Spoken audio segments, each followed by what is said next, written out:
live. Yeah, we going live. Hey, we going live.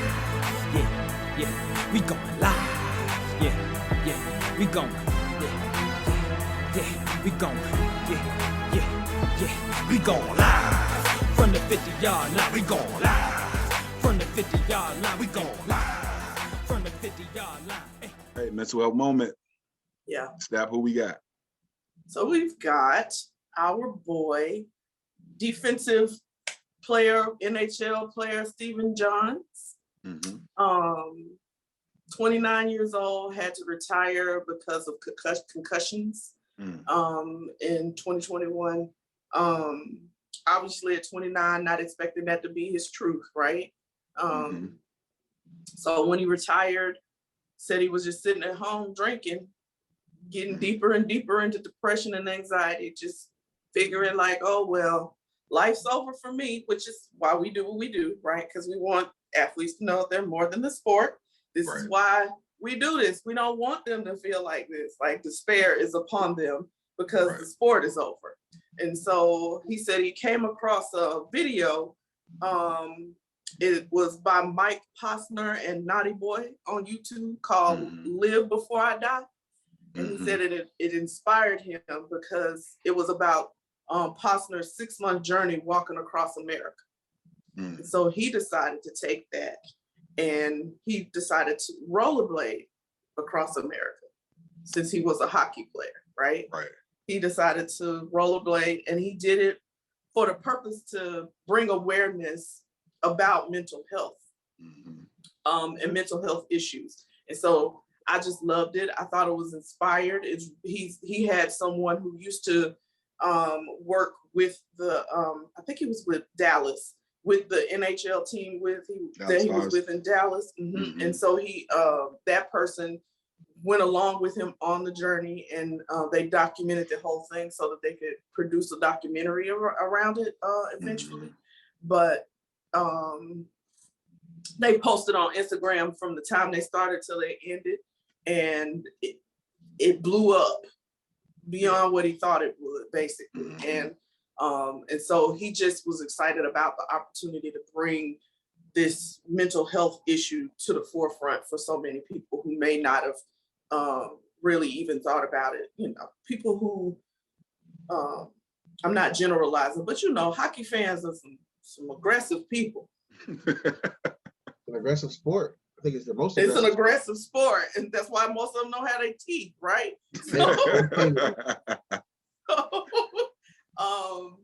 So it's just, you know, I think it's opening up that whole mental health conversation to a whole different group, and I love it. And I'm kudos to him for doing it. And I hope that, you know, in that it was therapy for him, but he's also been getting therapy. So even him just saying that, right? That I'm even in this, I did this, but I still needed to get professional help. So I'm excited that he, you know, he did this and took that opportunity. You know how I feel, you know how I think about mental health. So always huge proponent of anybody who's gonna get it out there and do this. So that's why this was our mental health moment. That's awesome. That's an awesome story. Yeah. And this one hit me pretty, you know what I'm saying, like right in the core, because you know, you can, if you aren't aware enough of your day-to-day and how you're operating, because a lot of us, like we're on that wheel and we just get into our groove and we don't really check in with ourselves. And so it's easy to slip into depression and not really understand and step, you know, we just talked about this. Yes. To slip into depression and not really understand, like, okay, these are the signs. Right. And this is what it's connected to. Right. The trigger. What was the trigger? Yeah. Right. Yeah. And so it's good to see or hear someone recognize it so that they could come out of it. Yeah. You know what I'm saying? Yeah. No, I love it. Yeah. I love it. It's awesome. All right. Feel good final thought. Listen, I know we had a couple of options. Right. We had a couple of options with this one. You were like, no, we about to talk about Miss Zamia. Avant-garde. We about to Avant-garde. talk about this young lady. Thank you. Yes. So just, I don't know who doesn't know at this point about her, but Jarrett, you want to tell them? Yeah, so she is the first African American to win the National Spelling Bee. She owns 3 Guinness Book of World Records, and she is a basketball player. And that's what she owns the records in, by the way, it's basketball. Right. That's wild. Yes. And so her passion is like she wants to be a WNBA player. She said NBA. Point. Oh, did she? She said NBA, but obviously they already know. Like, right. But yeah. Oh, but yeah, you know what? I didn't even hear that part, but yeah, no, she said NBA. She wants to go to Harvard, and she wants to play at the WNBA and be a part of NASA. Yeah, I love it. Let's go, baby girl. Let's go. Every year we see like the kids do the spelling bee because ESPN does a good job of making sure that they highlight it. I didn't know that this was the first time an African American student had won the National Spelling Bee. It's the Scripps National Spelling Bee, and there's been 93 editions of this, and she is the first African American to ever win. Amazing. Which is amazing. All in and of itself, and we talk about this, celebrate the wins, because usually when we hear a story about this for an African American, my first thought is like, we still dealing with first in 2021. Stephanie helped us with that, right? Yeah, she did. Celebrate the wins. Yeah. So it was just good to see this. It's good to for her to actually get to speak and talk. Like, she's been going on a nice little tour, interviewed by different folks or whatever. So it's good to see. How did you feel about seeing this story, Trap?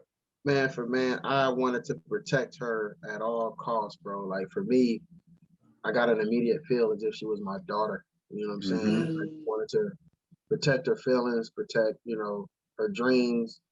I was very proud of her. I loved her confidence. Yeah. A sense of humor. You know what I mean? And then just her dedication to, like, the game of basketball. She was just like, I just do the spelling bee stuff on the side.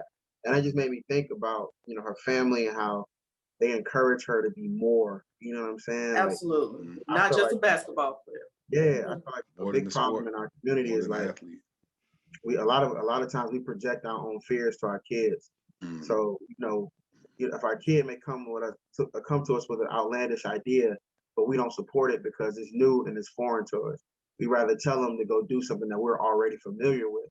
So, I see her doing something different, man, and whatever. If she says she want to go to NASA, hey, baby girl, go to NASA. If you want to go to Harvard, cool. Go to Harvard.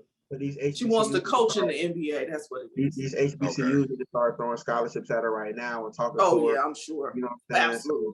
So, like, man, she wants to do neuroscience or gene editing, she said.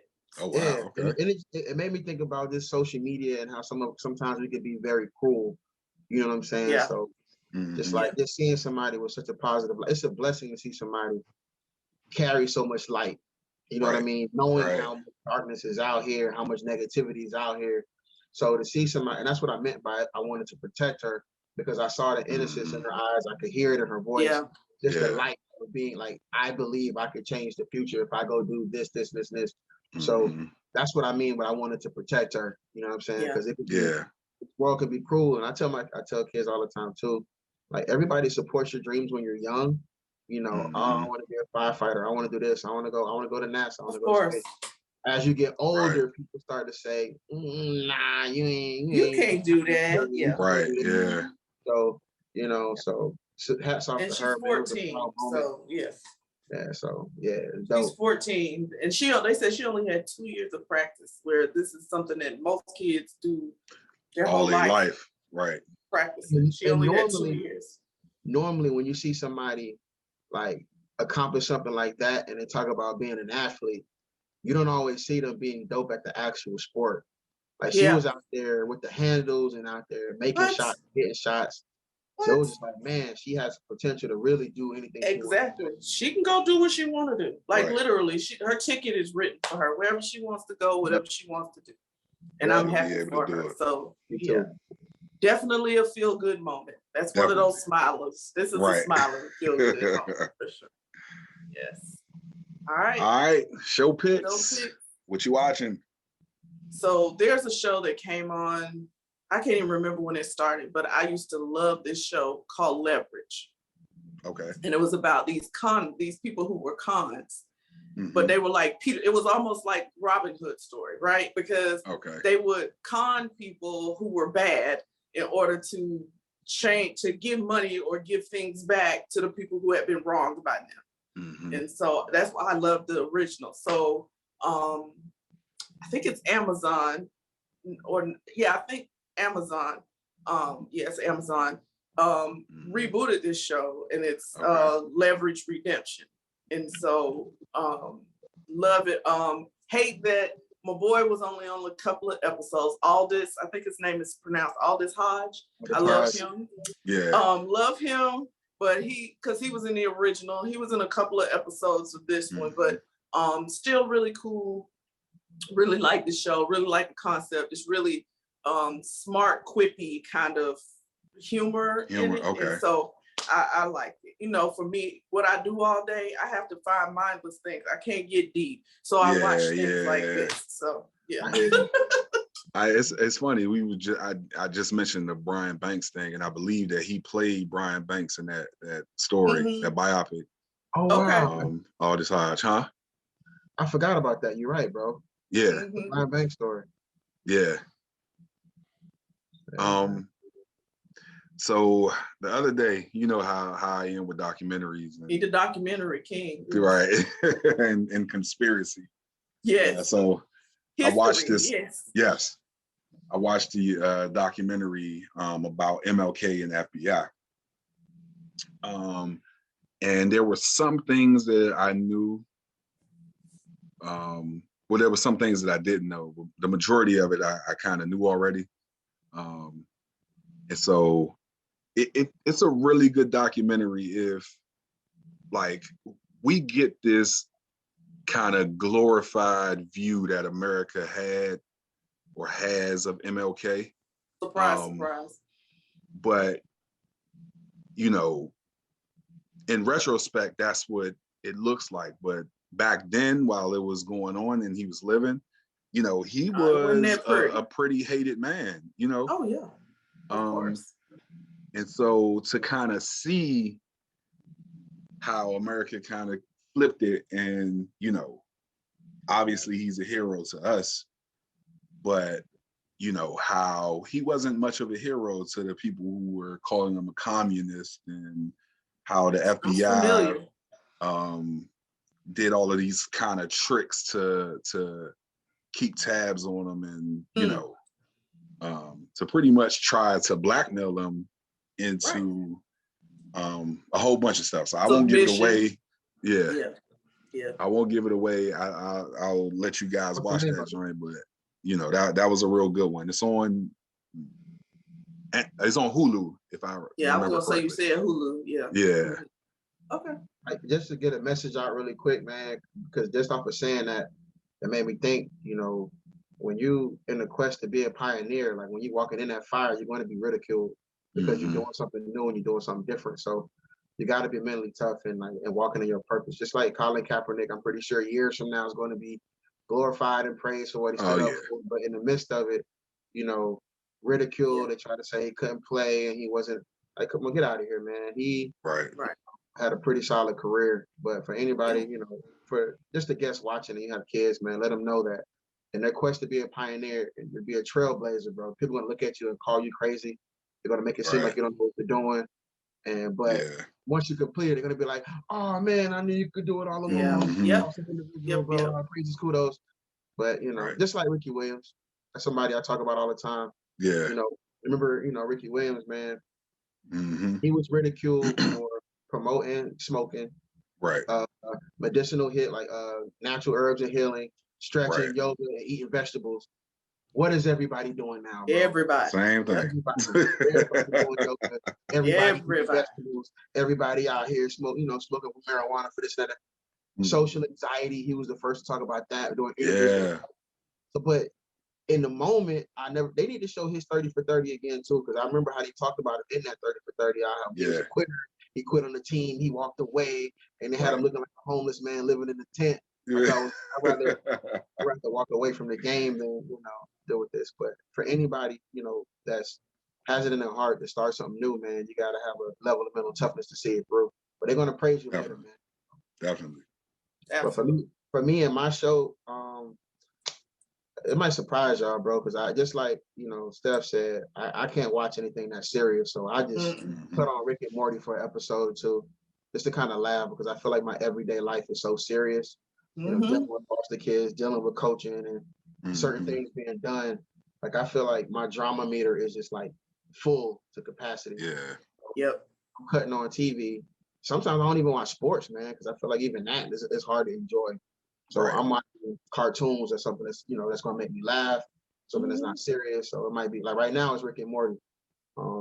Just because it's different, it's funny. And so I just cut on Hulu some days and I just watch that. Yeah. Okay. Nothing wrong with that. Amen.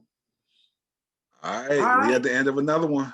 Yes. Episode 118. Did I say that at the beginning? Did I say that this was episode 118? No, you didn't. It's okay though. Okay. You got it in. It's all good. Episode 118. Yeah. Trav, man, we appreciate you coming through, man. Yes, thank you so much. Joining us, man. Dropping so many gems today. Thank you. I appreciate you having me. If y'all want me on again, let me know. I'm only a phone call away, Jarrett. Maybe definitely go through this the next time. Right. Nah, but it's good to see you, man, because we was keeping in contact, Yeah, we were. Earlier, then we kind of just fell off.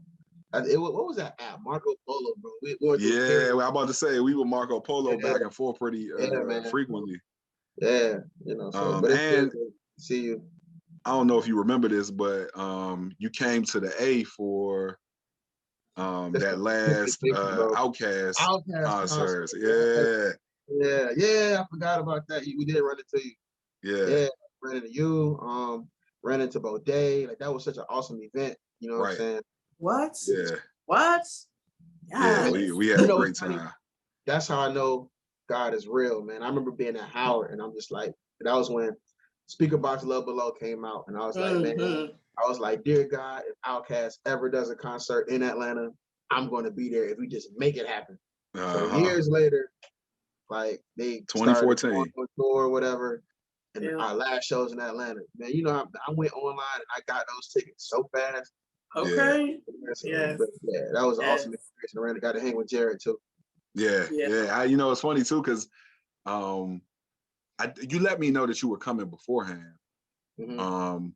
But I don't even know if the plan was for us to really hang together. But we actually, we ran into each other, but we spent pretty much that entire evening together. Yeah, man. Yeah.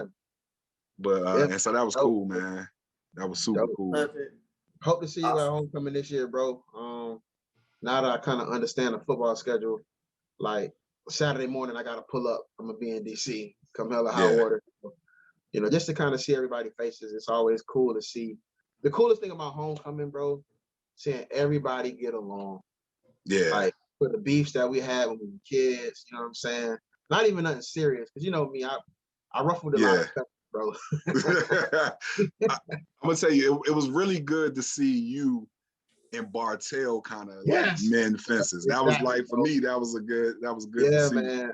Bro, I don't know what was wrong with me. I still look at myself like today and be like, I don't know if I was tripping or what, but that was just me feeling like my whole thing was if I felt like he wasn't playing up the part, I was gonna let you know whether it was my place or not, because I was again being redshirted, and I was just that hothead freshman kid, bro. And it just felt like I'm gonna hold you to a certain standard, bro, and I'm gonna call you out. So it was cool to kind of run into him and everything we all love when I saw him. Yeah, because we both are doing great things out in the community with his restaurant and stuff like that too. So it was cool, man. That's my favorite part.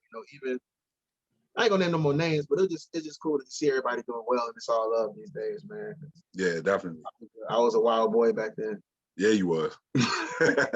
But not in a bad way, man. It was just one of those. I had an old school mentality. You know, I felt like, you know, just step your game up, bro. If you're as good as you say you are, show it. You know what I'm saying? So, and I ask kids to do the same thing now, because everybody, that's the problem that I run into with coaching. Everybody wants to be everybody's friend. So if your friend is dogging it, they have a problem with addressing it, you know, addressing them. Right. So, but anyway, that's a whole nother topic for another day, man. But it's good to see you. Steph, yeah, definitely good to see you too. You know what I'm saying? So tell the folks where they can. Well, I'm sorry. Get on Instagram, man. Gameday Preps online. That's my page where, you know, that's my everyday page, really. You know, where I talk about game day and stuff like that. And mental peace performance, mental_peace_performance, man. That's what I just started. And right now, I'm just interviewing athletes that are in college at the moment, where they share. I'm doing something called a Red Shirt series, because you know, you and I kind of talked about, you know, our first years of college, and you know, me being redshirted and how that was a difficult transition.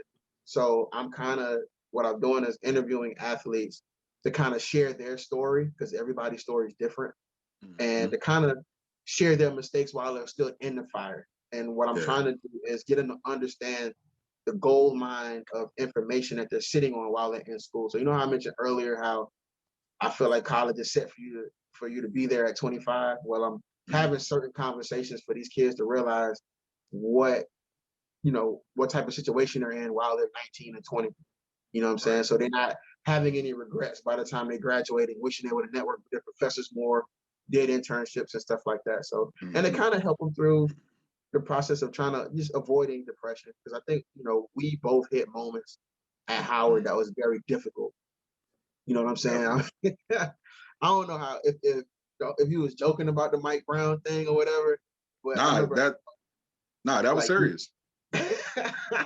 That was serious, man. You know, I bust my tail all spring and I do this and I do that, and all of a sudden Mike Brown just pull up, bro, and Mike Brown's the man again. You know,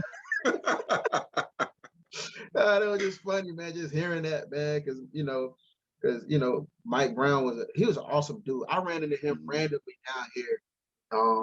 He was in Miami with his wife, and I just ran into him at a party, and it was like, yo, it's Mike Brown. You know what I'm saying? But we've all had our moments and struggles where I felt like walking away from the game. I wasn't going to quit, but my love wasn't in it. Like I was just playing because I could play, and so new coaches kind of came in and kind of relit that flame for me. And that was the moment where I realized I can't let anybody control my feelings about what I actually love. And so, funny story, because of that, I started listening to R&B music and love songs before games to get me hyped, because I was, oh man, I felt like I found my love for the game. Like football was my first love, man. So I had a different appreciation for it, man. So for everybody to kind of avoid those struggles and pitfalls, man, that's what mental peace performance is for, as of right now. Okay. Well, again, man, thank you for coming through and joining us, man. You guys out there, if you want to reach out to us, if you also want to be a guest on the show, you can shoot us an email. Man, shoot Steph an email, bro, not Jared. You can shoot up. We both got access to the email, so shoot us an email. Field the number 2 the real podcast @gmail.com. If you want to reach out to us on the socials. On IG, it's @Field the number 2 the real podcast. On Twitter, it's @Field the number 2 the real P1. You can reach out to us on our Facebook page. It'll show you when our videos are about to come out. And that's the Field to the Real podcast. And definitely please go to our YouTube page. That's Field to the Real podcast. Subscribe, like, share with other people, comment, please comment. None of we've had a thing where people have been posting porn on our porn links on our comments. Man. So I had to go back to kind of hiding potentially inappropriate comments. But we just want you guys to connect with us and interact with us. And again, if you want to be a guest on the show, reach out to us and let us know. Yeah, bro. Absolutely. That's awesome. All right, but we love you guys. We at the end of another one. Peace. Peace. There you go, Step. Listen, I had the white shirt on today. I felt safe. Hey, Trav. So the funny part of this is one day Step threw up the peace sign, but she had a black shirt on. And so it looked like she was giving folks the finger. Oh, that's funny. That's funny, man. Nah, but we love you guys. We out. Yeah. Now put the cameras on me, put the cameras on me, put the cameras on me, put the cameras on me, put the cameras on me, put the cameras on me, put the cameras on me.